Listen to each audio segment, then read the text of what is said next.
¿Qué tal? Buenas noches, qué bueno que nos acompañen en un programa más de Primer Plano. A pesar de que es día de asueto, tenemos noticias calientitas y por supuesto la vamos a estar comentando con usted en los minutos que vienen. Les propongo que en este primer bloque tratemos el tema de Baja California Sur. Para entender la política de Baja California Sur, hay que decirlo, hay que ser una especie de iniciado y ver un montón de cosas que no tienen que ver con ideología, sino con lealtades personales, broncas, algunas de ellas familiares. En fin, hay que meterse a ese universo para entender lo que ocurrió el día de ayer. En términos generales, podríamos decir que después de 2 gobiernos consecutivos del Partido de la Revolución Democrática, un perredista, ahora se pasó a experredista, se pasa al PAN y gana las elecciones. El señor Covarrubias será con toda probabilidad, si las impugnaciones, en fin, que presenten los partidos opositores no dan para que otra cosa suceda, será el próximo gobernador. Es interesante ver el movimiento que ha habido en esa entidad porque, como decía un experredista, gana de la mano del PAN. El PAN con esto se apunta a una victoria después de muchísimo tiempo, una larga sequía de triunfos electorales. El PRD se va a tercer lugar. El PRI festeja que pues no tenía prácticamente base y de pronto obtiene un 30 y tantos % de la votación en Baja California Sur.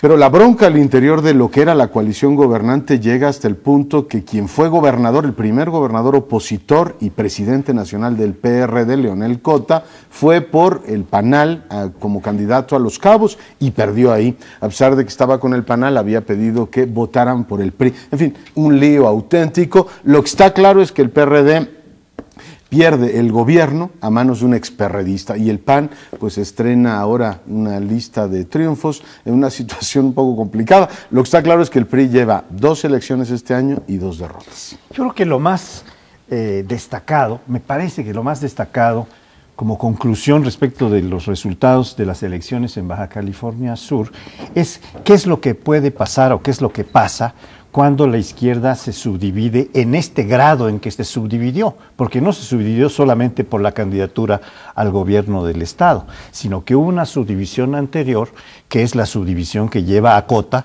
que ha sido gobernador, cacique político dominante de Baja California Sur, presidente del PRD, a aceptar la candidatura de Nueva Alianza para Los Cabos. Además, el candidato triunfante que fue asumido por el PAN y un pequeño partido que se llama Partido de la Renovación Sudcaliforniana, que es el partido que realmente formó en caliente Covarrubias, el exalcalde perredista de Comondú, que peleó por la candidatura por el PRD, pidió licencia como diputado federal para asumir la candidatura o para buscar la candidatura del PRD, lo rechazaron. Entre la dirección del PRD y el gobernador actual, que no termina todavía del PRD, hicieron el arreglo de quién sería el candidato, excluyeron a Covarrubias y Covarrubias se fue inmediatamente al PAN. Es un transfugismo, un salta para acá, un salta para atrás, un salta para adelante o para los lados o para donde usted quiera, que trae una confusión enorme a la ciudadanía porque no es una alianza como las otras que se han anunciado, que se han trabajado largamente, la clásica de Oaxaca, que ya venía de una coalición 6 años atrás, que ya traía toda un planteamiento programático, etcétera. Aquí hay un pragmatismo, no me acepta, no me voy con fulano, me voy con sutano, no me acepta perengano, me voy con y siempre ha habido cambios, normalmente gente del PRI que se sale y se va al PRD y gana la gubernatura, que es el caso de Leonel J. Montaño, ¿no? Pero irse del PRD al PAN es un poco más raro. Se dan casos, pero muy extraños. Este es un caso muy extraño. También Baja California Sur pues es un estado muy pequeñito, es un laboratorio muy pequeño, pero que muestra ciertas cosas y que representa, según un artículo que me pareció muy sugerente de Gómez Leiva hoy, que dice que es la 5ª derrota consecutiva de Peña Nieto. Dice Oaxaca, Sinaloa, Puebla. Guerrero y Baja California Sur. Entonces es otra forma de verlo. Sí, pensaba que en tu comentario inicial, Leonardo, sobre la necesidad de meterse en Baja California Sur para entender cómo funciona la política, y estoy de acuerdo y no. De acuerdo porque está tan al margen de la política nacional Baja California Sur, es tan pequeño en población, pese a su importancia turística, en recursos naturales, etcétera, que sí sabemos poco. Pero, sin embargo, desde esa perspectiva estoy de acuerdo. En lo que me parece que no es tan preciso el comentario es en que sea tan diferente al resto del país, porque lo que vimos ahí fue una reiteración de dos tendencias muy preocupantes para la vida política nacional y para el futuro. Uno es la pérdida de identidad de los partidos políticos. Han dejado de ser el referente ideológico que orienta a los electores para decir, bueno, el PAN representa pues un catolicismo, una corriente católica, esto es conservadora, el PRD a una izquierda o un grupo de izquierdas que reivindican la justicia social, la equidad de género, y el PRI representa el nacionalismo revolucionario, lo que signifique, todos esos referentes ya se perdieron, y la danza que señalaba Paoli es real, es un brincadero de un lado para otro, unas maromas tan extremas que cuesta trabajo tomarlos como referentes, lo que provoca y acentúa otro fenómeno igualmente preocupante para el presente y el futuro, que es la alienación, la profunda distancia que sentimos frente a la élite que gobierna este país. Han estado saliendo encuestas sobre valores en las últimas semanas, una de Nexos en enero, el CIDAC y el Instituto de Cambio Cultural de la Universidad de Tufts, que dirige Miguel Bazaña, sacó otra hace unos días, y ambas coinciden, todas coinciden. No hay conexión, hay distancia, hay desconfianza de la ciudadanía frente a las élites políticas. Yo creo que tiene razón, pero parcialmente. Y pongo, digamos, el argumento sobre la mesa. Hay cambios ligados a intereses personales en todo el país y hay un bajo nivel de institucionalidad de los partidos políticos. Eso explica que un candidato como Aguirre haya podido dejar el PRI, pasarse al PRD tranquilamente y ganar, o en este caso Covarrubias igual. Pero concédeme una cosa, Sergio, hay como rutas migratorias del transfugismo predeterminadas. Lo decía Paoli. Que del PRI se vayan al PRD es perfectamente normal. Que un sector del PRI vaya al PAN, también nos hemos acostumbrado. Recuerdo algunos, Diodoro Carrasco, Benjamín González Roa. En fin, hemos visto migración del PRI hacia el PAN. De Rodríguez Prats estaba en el PRI, después se pasó al PAN. En fin, hay una... Pero, francamente, ver perredistas que se pasen al PAN no ha sido frecuente. Y que el líder nacional del PRD se pase al PANAL, concédeme eso también, eso sí es una ruta muy poco frecuente en la política nacional, y que desde la posición de candidato a alcalde de Los Cabos por el PANAL pida que voten por el PRI, partido con el que rompió para ser gobernador por el PRD, sí está también muy complicado. Es decir, ahí hay un nivel de complicación que hemos visto en Nayarit, hemos visto en Chiapas, donde me parece recordar que el PAN pidió votar por el PRI en su momento, que es también bastante rara. En fin, dentro de esta extrañeza que tiene la política mexicana, hay algunas rutas que, en este caso de Baja California, para mí sí son inéditas. Tienes razón, y es muy breve. No, lo que quieras. Y creo que desde esa perspectiva tienes toda la razón. Es un matiz fundamental. Lo que estamos viendo entonces en Baja California Sur es un brinco cualitativo en la pérdida de identidad de la izquierda, vamos, porque si ya la migración se da con tanta facilidad al PANAL o al PAN, incluso al PAN, entonces sí ya estamos... Oye, y lo peor es que el que se pasó al PAN ganó. Y ganó por bastante. Sí, usted era de izquierda o de derecha, bueno, de lo que haga falta, ¿no? A mí me gustaría destacar dos cosas. Una, que de las encuestas fueron bastante atinadas, y Mitofsky en particular le dio 7 puntos de ventaja a Covarrubias desde hace una semana, o más de una semana, lo cual pues habla muy bien de los encuestadores, porque a veces los hemos hecho pedazos. En esta ocasión atinaron perfectamente. La otra es que es cierto, son muy estridentes las contradicciones, en colorido, ¿verdad? Porque ya se desdibuja todo y se hace un no sé, desvanecimiento de todos los colores, de todas las fronteras, y la confusión terrible que provoca en la ciudadanía, ¿no? Lo que veo yo, no sé si lo comparten ustedes, es la forma en que se ha diluido el liderazgo del PRI. Entró el año, pero con una fuerza enorme, el señor Moreira llamándole nini al gobierno, todo, no sé qué. Después de las elecciones en Guerrero y en Baja California Sur, hemos visto desdibujado el liderazgo priista, y yo creo que sí están tomando buena nota de las elecciones que vienen. Digo, tienen algunos platos fuertes, el mayor es, por supuesto, el Estado de México, pero el imbatible, el partido que se creía que no perdía ni una, nada más arrancar el año, ciertamente ninguna de estas dos entidades las gobernaba, ambas las gobernaba el PRD, pero sí entró... Que pasó al tercer lugar. Sí, el PRD pasó al tercer lugar en Baja California Sur, pero digo, el imbatible PRI sí entra un año, entró muy vigoroso y resulta que ya le cortaron los espolones en dos entidades. ¿Podría entonces llevarse este razonamiento de lo que significa Baja California Sur a otro nivel, a la dificultad para predecir las tendencias, hacia dónde va la historia de los próximos años? Es decir,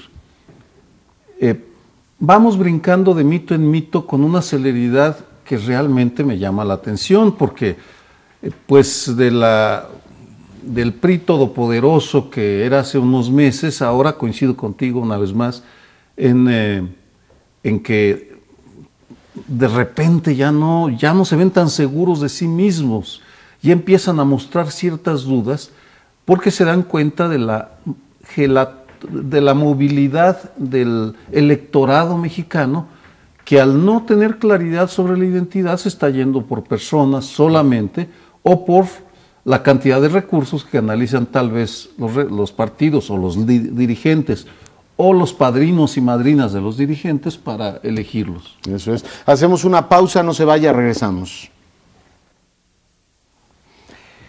Pues el día de hoy nos desayunamos con una noticia bastante triste, a mi juicio, porque no apareció el noticiero de Carmen Aristegui a las 6 de la mañana, cuando prendemos la radio y los que la escuchamos con frecuencia, y empezamos a ver las noticias en el sentido de que había roto la relación contractual MBS con Carmen Aristegui, alegando que ésta había violado el código de ética de la corporación, de la empresa, dando por bueno el alcoholismo del presidente, aunque esto no lo dice literalmente. El comunicado de MBS dice que ellos son respetuosos y promotores de la libertad de expresión y que si rompen esta relación con Carmen Aristegui contractual es porque ella se negó a hacer una corrección o una disculpa respecto de la noticia que difundió sobre el alcoholismo del presidente, que fue en realidad una referencia que se hizo a partir de una manta que 3 diputados o 4 diputados del PT subieron diciendo que si dejamos a un alcohólico, si no dejamos a un alcohólico manejar su coche, ¿cómo dejamos a un alcohólico manejar el país? Con la figura del presidente, lo cual fue considerado y desautorizado por mucha gente, incluido Andrés Manuel López Obrador, que dijo que si se va a hacer crítica política se haga en esos términos, no en términos personales. Entonces es una noticia muy dura porque pues Carmen Aristegui representa una posición de gran libertad y muy crítica, muy analítica del espectro de radiodifusión, y lamentamos que su presencia en radio no siga más. Bien, de entrada claro que tengo un conflicto de interés porque estoy entre los despedidos junto con Carmen Aristegui. Desde hace 2 años formo parte con Lorenzo Meyer y Denise Dresser de la mesa política que conduce cada semana Carmen Aristegui. Pero pongo distancia y doy una opinión lo más objetiva posible. Primero, el comentario de MBS, o el comunicado de MBS, enuncia una violación al código de ética, pero no lo fundamenta. Es decir, simplemente dice que Carmen Aristegui lo violó, pero no dice cómo, en qué punto en particular. Hoy durante la mañana escuché en 3 ocasiones la noticia que dio y no encuentro ninguna violación al código de ética. Reporta un hecho, le da voz a los diferentes actores, PAN incluido. Luego habla de se refiere al presunto alcoholismo del presidente y hace una solicitud a la presidencia, a Los Pinos, para que aclaren ese punto por considerarlo de interés general. En ese sentido, para mí, es mi opinión, basada en ese hecho, estamos ante un caso de violación a la libertad de expresión, por razones que no tienen que ver con ese hecho, sino con las posibles presuntas negociaciones que llevan MBS con el gobierno federal para la renovación y ampliación de las concesiones. Ahora bien, lo que muestra este hecho, además de una violación a la libertad de expresión, es la resistencia de los concesionarios a incorporar, como se hace en otros países democráticos, de la figura del defensor del lector o del auditorio, que es aquel personaje autónomo que se encarga de dirimir estas diferencias, porque aquí al final va a terminar como una pelea o una confrontación de dos puntos de vista, uno el de los dueños de la radio, otro el de Carmen y el de algunos analistas como yo, pero faltaría ahí una voz, una tercera voz que diera esa opinión y de la cual carecemos, y al final quienes padecen en este caso es el auditorio que escuchaba, que seguía el noticiero de Carmen Aristegui. En ese sentido, lo lamentable es que no fundamenten una decisión tan grave. Yo esperaría, porque no tengo todos los elementos, digamos, sobre la mesa, otras cosas no he oído a Carmen Aristegui decir absolutamente nada sobre este asunto, entiendo que va a fijar la posición. Al momento de grabar este programa, yo carezco de esa información y por consiguiente no puedo emitir una opinión. Lo que leí en el comunicado de MBS es eso, que una periodista, Carmen Aristegui, violó el código de ética de la propia compañía, un código que invoca a la empresa, habían firmado un mutuo acuerdo. Recuerdo que cuando firmó con MBS, después de haber tenido un conflicto con Televisa Radio, ¿no? Y antes lo había tenido con Imagen, había dicho que tenían ya perfectamente blindada la posibilidad de que emitiera su programa sin ningún tipo de censura y que pudiera hacer efectivamente todo su trabajo. De hecho, hace poco veía todavía unos promocionales de la propia casa MBS diciendo que estaba más libre que nunca. Yo la verdad es que no puedo decir nada más que eso. No lo sé, no sé qué haya detrás. Entiendo que entre particulares, el caso de MBS y la relación con Carmen Aristegui es un asunto entre ellos, no sé qué hayan firmado y que haya violado ella o que no. Por lo que veo hasta ahora, tengo información incompleta, tengo, insisto, lo que dice la MBS, y esperaría que fuera un conflicto entre particulares, que fuera efectivamente eso y que no estuviéramos ante un conflicto de libertad de expresión. Al grabar este programa nadie nos ha dicho absolutamente que ese tema no lo tratemos o que digamos esto o aquello, por tanto espero y confío que la libertad de expresión que tanto nos ha costado en este país siga abriéndose camino, independientemente de que algún periodista, o en este caso Carmen concretamente, pueda tener, digamos, desacuerdos con quienes eran hasta hoy sus patrones, los señores Vargas, y esa explicación creo que pues nos la debe dar ella. Si efectivamente le pidieron algo intolerable o le pidieron algo que iba en contra de su conciencia, o simplemente había, como puede suceder en una relación laboral, desacuerdos que llevaron a ser incompatible el programa. Me sorprende, debo decir, porque decían que iba muy bien el programa, hace poco, insisto, fue objeto de una gran campaña, tenía muchos seguidores Carmen, además es una espléndida periodista, de tal manera que, bueno, veía una relación mutuamente benéfica.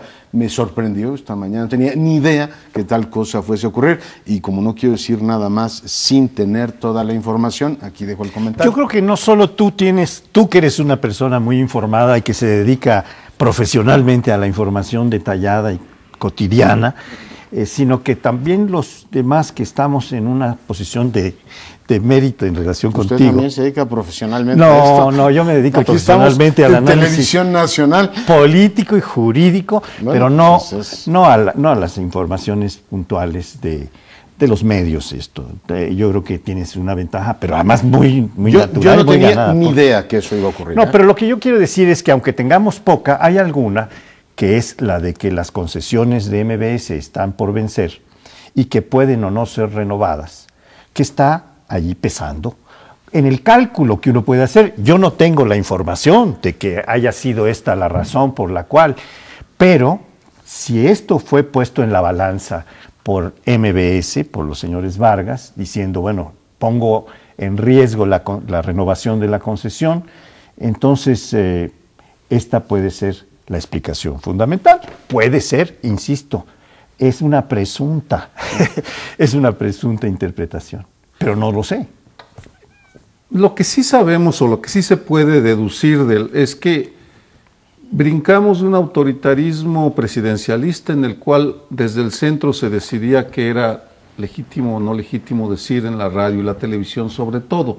La prensa, los medios impresos siempre tuvieron un poco más de márgenes, pero pasamos de ese sistema a uno en el cual son las empresas privadas las que van decidiendo hasta dónde llega la libertad de expresión. Lo cual es inquietante porque estamos hablando de concesiones que otorga la nación. Los medios impresos son propiedad privada en el último de los casos. En el asunto de los Vargas o de la familia Azcárraga o de Salinas o los propietarios de los medios, ellos están usufructuando una concesión y en el título de concesión se comprometen a transmitir información veraz y objetiva. Y en ese sentido, la forma como van interpretando a veces la objetividad lleva a que ahora, depende del medio, son los márgenes que uno tiene y termina siendo que aquí en Canal 11, que es del Estado mexicano, tenemos una enorme libertad para decir y opinar lo que pensamos. Segundo tema, ¿hasta dónde llega la frontera de lo privado y lo público? ¿Es legítimo preguntarse sobre el presunto alcoholismo del presidente o no? ¿Va en el interés nacional que se sepa y se discuta o no? Por supuesto que no es fácil determinarlo porque, insisto, no hay referentes, no hay el ombudsman de los medios que nos oriente de acuerdo a códigos deontológicos de todo el mundo, etcétera, etcétera. Y por tanto estamos sometidos a las interpretaciones que puedan hacer o los dueños de las concesionarias o los analistas o el auditorio.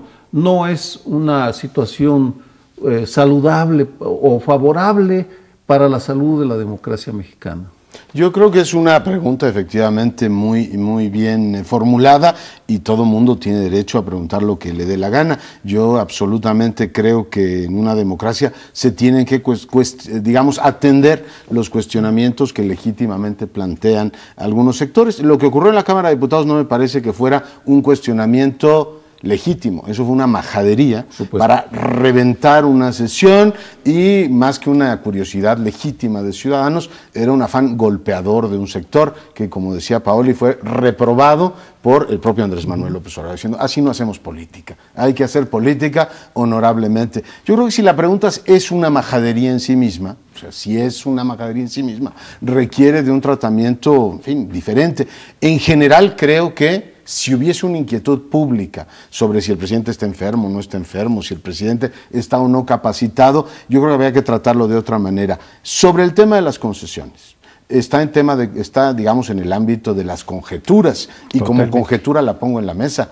Carmen Aristegui y MBS lograron derribar al secretario de Comunicaciones, Luis Telles, a partir de la publicación de una conversación de Luis Telles. Hay que recordar que cayó. Yo creo que tienen más fuerza los medios, utilizando precisamente esa capacidad periodística para obtener ciertas ventajas, que inhibiéndose a presiones del poder político. Mucho me sorprendería que hubiese cambiado una relación en la cual un medio es capaz de derribar a un secretario de Estado y después se pliega cortésmente a retirar a una periodista que les puede resultar incómoda. En fin, como conjetura también me la quedo. Pero bueno, como digo, esperaremos a que nos digan la otra parte de la información y poder así, digamos, balancear el comentario. Sí, yo creo que nos queda muy claro que hay una serie de elementos que nos faltan para tener un juicio más final, más conclusivo. Entre ellas, la declaración de Carmen Aristegui, que probablemente para cuando pase este programa ya se habrá producido, no lo sé, pero será muy importante oírla decir si ella considera que violó este código de ética invocado por la empresa o no lo violó y por qué no lo violó. ¿Qué le pidieron, no? O que le pidieron para pedirle su renuncia cuando ella lo negó, si es que esto hubo, porque aparentemente la empresa sí ha dicho, nosotros le pedimos que rectificar, no, que ofreciera una disculpa. Como se negó a ello, rompemos nuestra relación contractual. Vamos a ver qué dice Carmen Aristegui a este respecto, pero nos tenemos que ir a un próximo bloque. Volvemos, no nos deje. Seguimos con ustedes.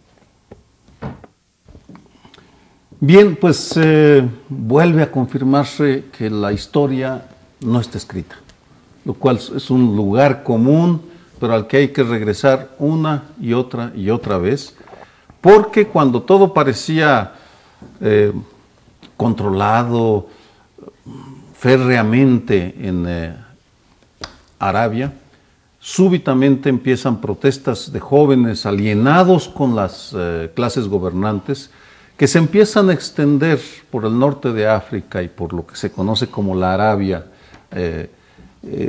exigiendo democracia. Túnez, Egipto, Argelia, Yemen. Es decir, estamos ante una verdadera revolución que va a alterar el mapa geopolítico y las relaciones de poder de Israel con Estados Unidos, con Europa, con sus vecinos. No podemos anticipar.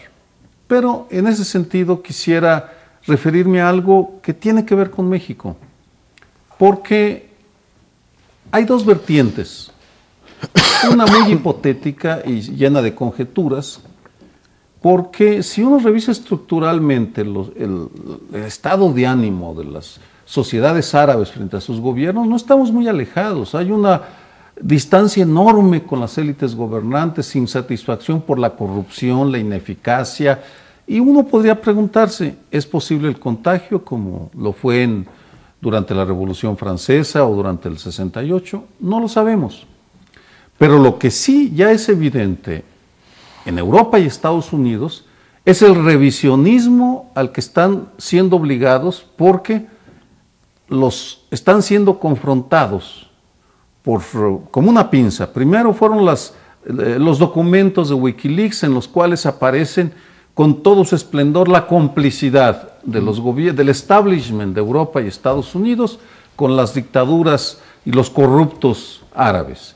Y luego viene esta rebelión que demuestra cómo esa complicidad los había alejado, y por tanto en Europa, Estados Unidos, está viendo un revisionismo que sí nos puede afectar, porque México se encuentra en una situación de inestabilidad potencial, porque tenemos una enorme distancia, no es funcional esta brecha entre sociedad y élites gobernantes. Yo creo que es un gran tema el que pones sobre la mesa, y tomo, digamos, al toro por los dos cuernos. El ámbito egipcio y la relación con Occidente me recuerda mucho lo que se discutía en América Latina en pleno periodo de la Guerra Fría, los regímenes de seguridad nacional, de más vale un régimen autoritario y corrupto, pero que garantice estabilidad. Bueno, eso que aplicaron en América y que resultó funesto, finalmente, incluso para los Estados Unidos, lo estamos viendo en el norte de África y probablemente en otros países, digamos, de estirpe musulmana. El caso de Egipto es un caso paradigmático de un individuo que lleva 30 años en el poder, quería ni más ni menos que delegar en el hijo o heredar al hijo el mando del país, niveles de corrupción atroces, y en nombre de la estabilidad y un régimen pro-occidental, Estados Unidos y Europa, todo hay que decirlo, cerraron el ojo y dijeron, bueno, más nos valen este tipo de malvados, les llamaban de otra manera, pero eran los suyos propios, hijos de la tal por cual, a condición de abrir una cuestión, digamos, democratizadora. Al abrir la democracia en estos países, es otro elemento importante, está el temor de qué pasa si los islamistas radicales toman el poder, como ocurrió, ¿se acuerdan?, en los 90 en Argelia, donde el régimen, por cierto, muy inspirado en México, un régimen, digamos, de liberación nacional, régimen así muy nacionalista, revolucionario, de pronto pierden las urnas y descubre que quienes están ganando son los islamistas. Y decían, oiga, la democracia está muy bien, pero no si ganan estos. Y aquí hoy el gran desafío de Egipto es si la hermandad musulmana va a tomar el control del proceso político. Sobre el caso de México creo que ya no me da tiempo, simplemente diré que es efectivamente una gran distancia entre las élites la que hay. Sin embargo, aquí no tenemos un señor que lleve 30 años en el poder. El que está en el poder se irá el año próximo, y creo que el gran asunto es cómo ir mejorando una democracia que es absolutamente ineficaz, pero no estoy seguro que entren en el mismo digamos, paquete analítico. Yo tengo la impresión de que este partido que se ha llamado la Hermandad Musulmana o los Hermanos Musulmanes ha tenido una gran capacidad para la insurrección, para poner al pueblo a protestar y lanzar a las calles, lo cual ha producido un movimiento pues, escandaloso por todo el país, por haber sido generador de muertos y de muchos heridos, cientos de heridos y muchos muertos. Y esto va a abrir la puerta a un cambio, a una transición.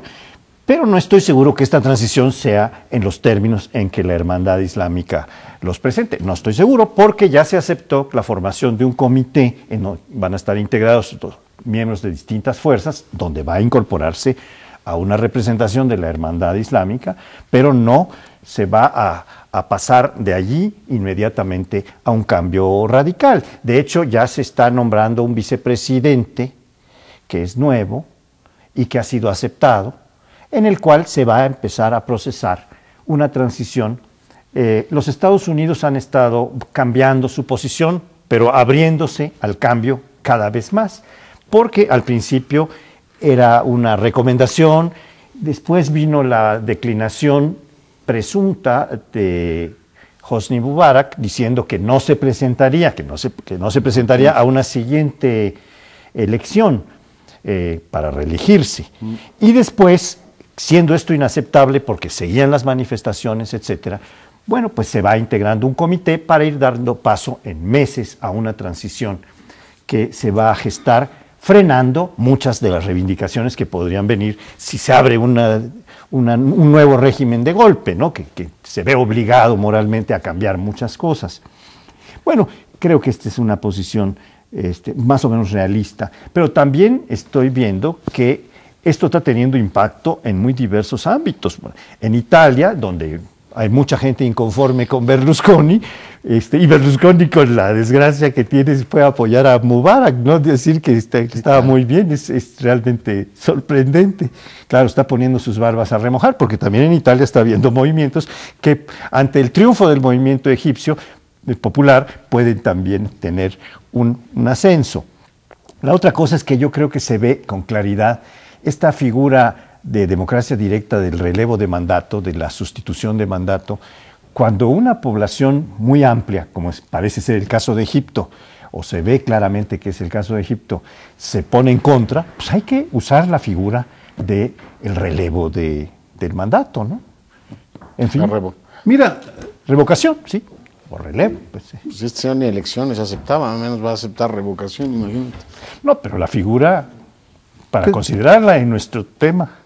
Creo que es muy prematuro decir cómo va a terminar. Viene la etapa esa farragosa en la cual las movilizaciones sociales tienen que institucionalizarse, y en ese tránsito pueden pasar muchísimas cosas, porque al final la política, o una parte de ella, terminan haciéndola los profesionales, y entonces hay un proceso de exclusión. Pero regreso al fenómeno de la rectificación que estamos observando en Europa y Estados Unidos, que es fascinante, porque Estados Unidos se les adelanta, al menos en el discurso, y en algunas acciones al parecer, porque tienen un liderazgo unificado y alguien que entiende mejor las dinámicas del cambio, por su origen, porque él mismo las quiere abanderar en su país, y entonces, al igual que Franklin Delano Roosevelt en su momento, tiene la capacidad para responder con mayor flexibilidad y rapidez a lo que está pasando en esa parte del mundo, defendiendo sus intereses y defendiendo su visión de lo que está sucediendo. Mientras que ¿Te refieres a Obama? Me refiero a Barack Obama, sí. Por supuesto, vamos. Es que mientras que Europa se están recriminando la lentitud con la cual han reaccionado. Incluso en el Parlamento Europeo le increpan a la especie de secretaria de Relaciones Exteriores, una inglesa, Ashton, que le dicen, usted ha llevado a que nos agarren con el pie cambiado y a que no tengamos capacidad de maniobra. Me parece que ahí eso va a formar parte de una revisión que tampoco sabemos cómo va a terminar, pero que va a influir en partes del planeta como México, porque si uno sale con el mensaje a Estados Unidos, Europa en este momento diciendo la inestabilidad mexicana debido a una democracia que no funciona no es conveniente en el largo plazo, es un discurso que va a ser más atendido de lo que era hace 4 meses. Vamos, lo lanzo como una propuesta porque estoy convencido que en México vamos a entrar en una etapa de inestabilidad que puede quedarse en la cúspide o puede alcanzar a sectores sociales que exigen o que exijamos cambios. Qué bárbaro, hoy el pitcher viene, pero es un magnífico argumento de la Unión Europea y Estados Unidos, porque el entusiasmo que desde muchos sectores ha habido por la Unión Europea como un factor equilibrador de la política internacional, en estos últimos tiempos ha naufragado en serio. Tuvo muchos problemas hace ya muchos años con el conflicto de los Balcanes, visiones, sensibilidades diferenciadas. En plena época de Irak, tenías a las diplomacias de Londres defendiendo una postura y París y Berlín defendiendo otra, un desastre de política exterior. La señora Ashton, ahora yo ni siquiera la veo. Veo que los países europeos, cada quien ha tratado de fijar su postura respecto a Egipto desde un punto de vista nacional y hasta un punto de vista emotivo. Digo, lo de Berlusconi está como de psiquiatra, pero bueno, son muchas cosas que al premier italiano le tendría que revisar un psiquiatra, pero en este caso dice, oiga, menos a las velinas, menos a las velinas. No. Esas particularmente, pero tienes un país central por el tránsito del petróleo. Digo, prescindiendo de que es un país importantísimo para la región, el tránsito del petróleo por el canal de Suez y la relación con Israel, que es, digamos, un problema prioritario para la Unión Europea, sí requerirían una política mucho más creativa, en este caso absolutamente ausente. Es un golpe más para una Unión Europea que sufre no solo la crisis del euro, sufre una crisis de impotencia en una política internacional que extraña efectivamente un actor racional de ese tamaño.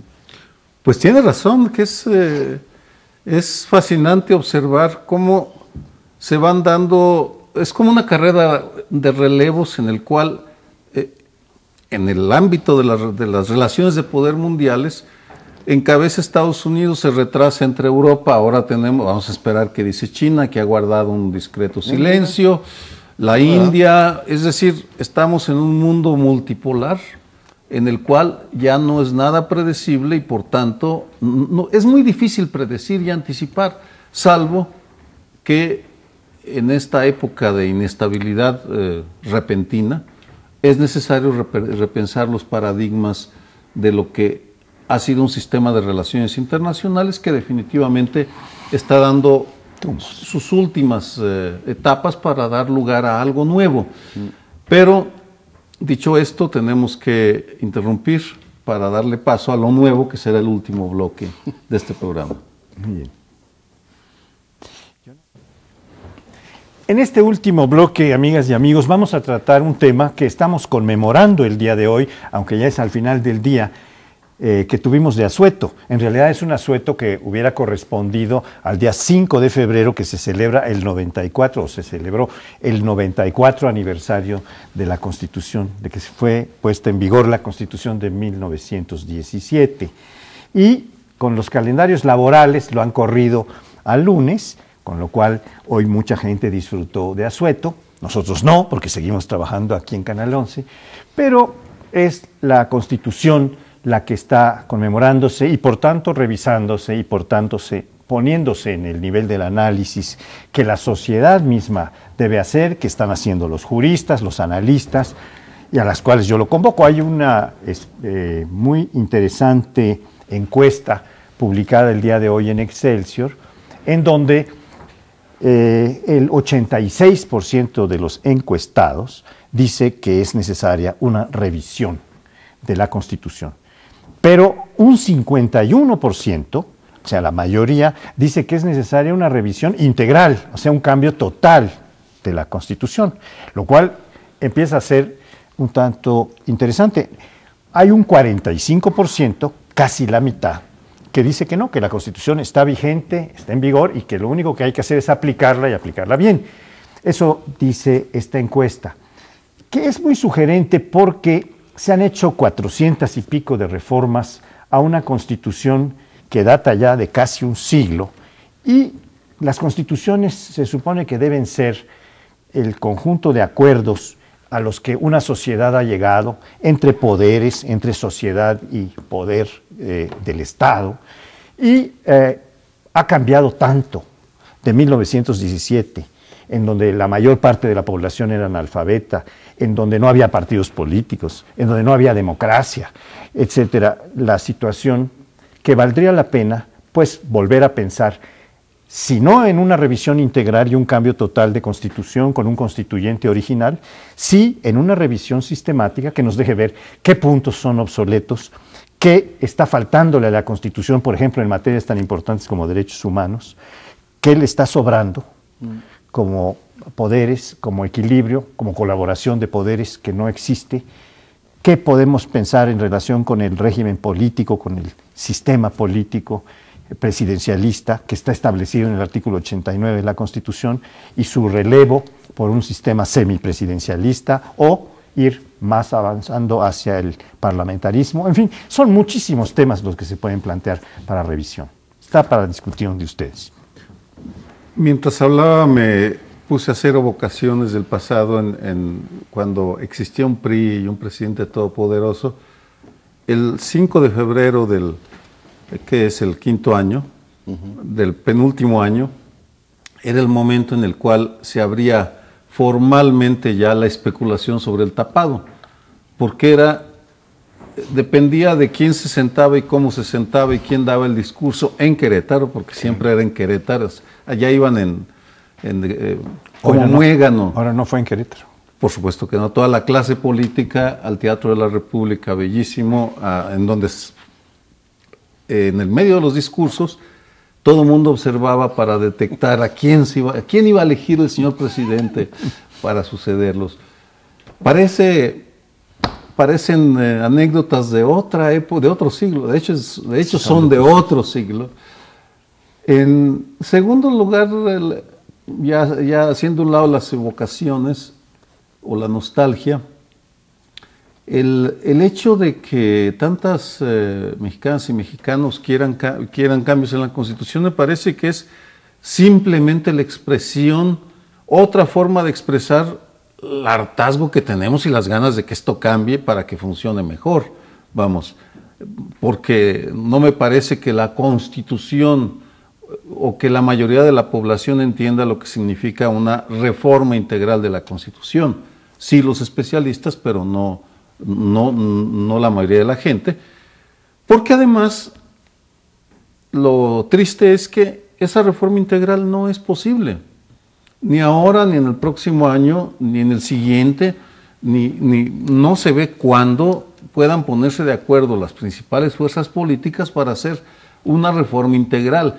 Debemos seguirnos conformando, por tanto, con parchecitos o parchesotes, añadidos, retazos, recortes, como lo hemos hecho 400 y tantas ocasiones, que por cierto, en el Instituto de Investigaciones Jurídicas, al auditorio interesado, tiene una excelente recopilación en su página sobre estas reformas a las constituciones, espléndida. Ahí están todas, cómo estaba antes, cómo está ahora, cómo estuvo cuando se cambió. Pues coincido contigo. Yo creo que se nos pasó la oportunidad al arrancar la transición de discutir un nuevo proyecto constitucional. En muchos países las transiciones políticas, es decir, las salidas del autoritarismo a nuevas formas de gobierno pasaron por una discusión muy amplia de la Constitución, una renovación. Aquí perdimos esa oportunidad y creo que tardarán todavía muchísimos años en que esa oportunidad se abra de nuevo, por razones que creo que a nuestro auditorio le quedan absolutamente claras.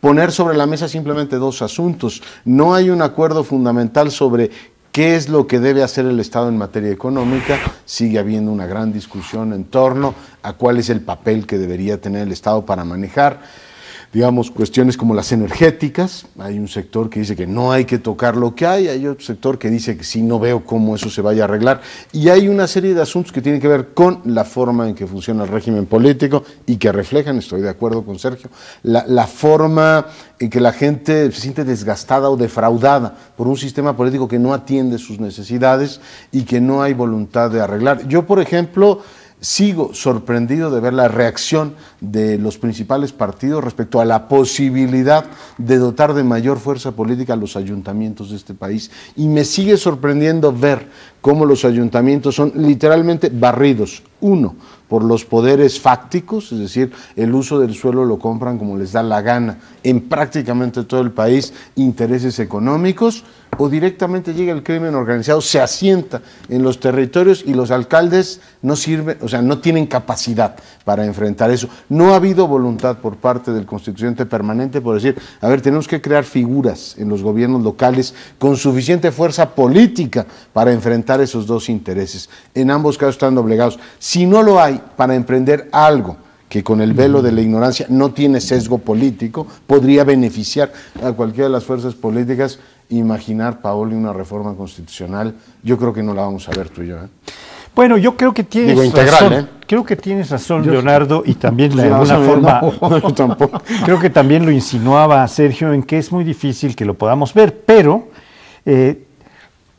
quisiera reportar un poco una preocupación que tienen constitucionalistas muy importantes que se resisten a una revisión integral o a la formación de un constituyente original, nuevo. Por cierto, ya no se usa lo de constituyente permanente, es decir, sí se sigue usando, pero parece que no es lo más correcto, y parece que lo correcto es un constituyente, solo puede ser el original. El otro es el poder reformador de la Constitución, que es como se dice ahora más modernamente. Sí, muy bonito. ¿No? Porque... PRC.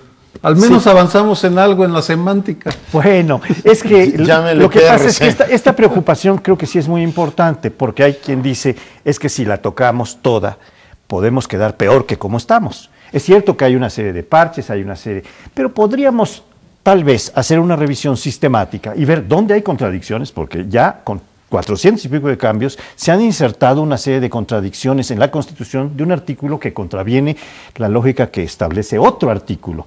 También por el paso del tiempo, porque hay situaciones que ya no existen, que ya no se dan y que se dieron en una sociedad de principios del siglo pasado. Estamos hablando ya de un siglo casi de existencia. Y también encontrar formas de avanzar en algunos terrenos como el de derechos humanos, en donde no se ha avanzado suficientemente. Hubo una reforma, ¿no?, del Senado. Hubo una reforma, pero vamos avanzando ahora por la vía de los tratados internacionales, que pasan a ser parte de la norma suprema de la nación cuando no contravienen a la Constitución. Pero hay algunas cosas que habría que revisar mucho más a fondo. También la de la forma de gobierno, habría que revisarla, porque estamos necesitando una forma de colaboración de las fuerzas políticas para que haya estabilidad, para que haya gobernabilidad democrática y no seguirla manteniendo como si residiera realmente en una sola persona, que dice el artículo 89 de la Constitución.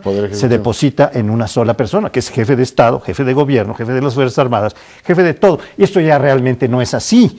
Realmente ya no es jefe de todas las instituciones, como se decía antes, el presidente de la República. No lo es. No. Ya es jefe de lo que es jefe, nada más. De lo que puede. Es una frase.